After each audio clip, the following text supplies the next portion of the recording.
I know that it is hard for Americans to realize the magnitude of the war in which we are involved.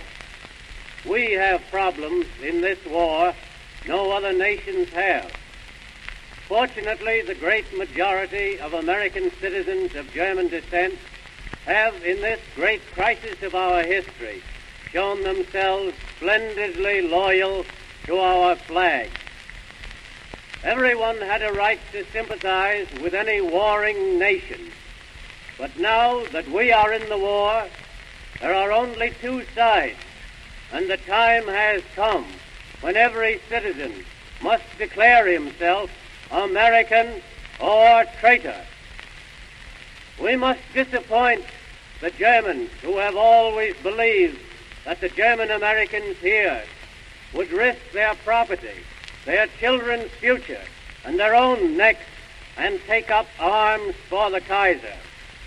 The foreign minister of Germany once said to me, "Your country does not dare do anything against Germany, because we have in your country 500,000 German reservists who will rise in arms against your government if you dare to make a move against Germany." Well, I told him that that might be so, but that we had 501,000 lampposts in this country, and that was where the reservists would be hanging the day after they tried to rise. And if there are any German Americans here who are so ungrateful for all the benefits they have received that they are still for the Kaiser, there is only one thing to do with them, and that is to hog-tie them, give them back the wooden shoes and the rags they landed in, and ship them back to the fatherland.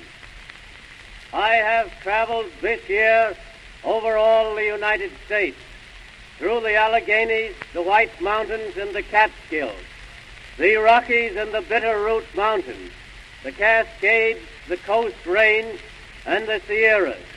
And in all these mountains, there is no animal that bites and kicks and squeals and scratches that would bite and squeal and scratch equal to a fat German American if you commenced to tie him up and told him that he was on his way back to the Kaiser.